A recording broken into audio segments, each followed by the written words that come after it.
So we have Asdas from Turkey. As I mentioned at the start of the show, I'm the warm-up act today. Um, Levon Aronian doing blindfold banter blitz um, at 6 o'clock Central European. So I will be finishing up after a couple more games.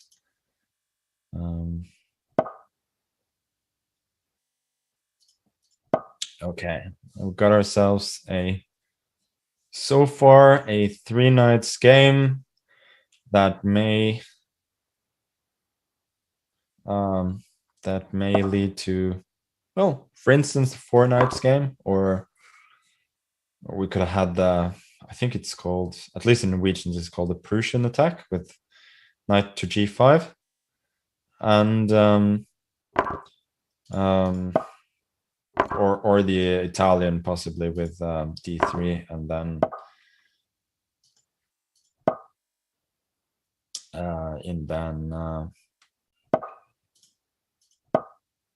bishop c5. I know there's I think there's something called the fried liver attack. I think that name is so stupid. I don't recognize it, and I'm using the Norwegian Prussian instead.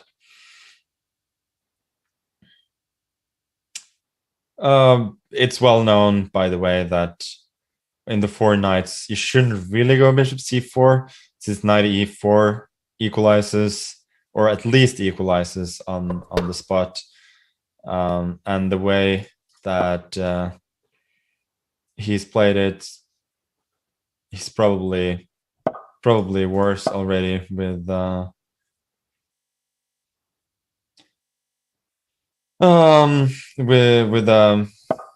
having lost the bishop pair, and also I have a very nice looking position on the king side here with the pawns on f5 and e5, potentially giving me attacking chances later on.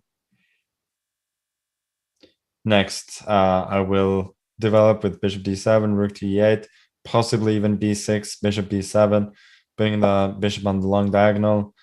Knight b5 is a very good move, probably the best one that he had. But even though I lose the bishop pair here, I'm not that worried, since I will have a very strong center after taking back with a pawn, and I do feel like my attacking chances will remain. b3 is also very reasonable here, developing the bishop either to b3 or possibly a3 after exchanging on d6. I think I will just play it very simply here, forcing him to take, after which I will strengthen my center, and I will never have to worry about that pawn on e5.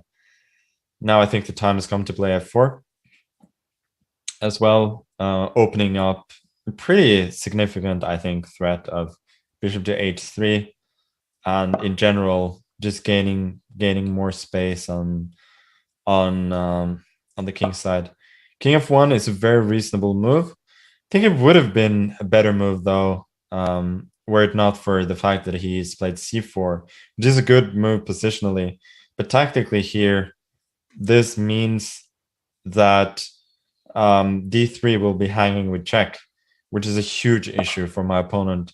Normally after bishop f5 would have had knight h4 attacking both the queen and the bishop, rendering bishop f5 pretty harmless. Now, however, knight h4 would not have been possible because I have the in-between check on d3, followed by queen h7, retaining the protection of the bishop on d3. And after d4, I will have a very nasty in-between check on d3. After which I will go e4, attacking the knight. And this is a huge positional achievement for me to get the pawn to e4, since this will mean that I have massive attacking chances later on with f4 and with f3 or e3 breaks. Mentioned earlier on that the pawn tandem on f5 and e5 was very good for me, seeing as it will give me attacking chances, and now it's sort of coming to fruition already. f3 now, g3 is the only way not to get mated, and then e3. I think I'm just breaking through with brute force. Should be mentioned that okay, and this is another typical sort of mental error that we make.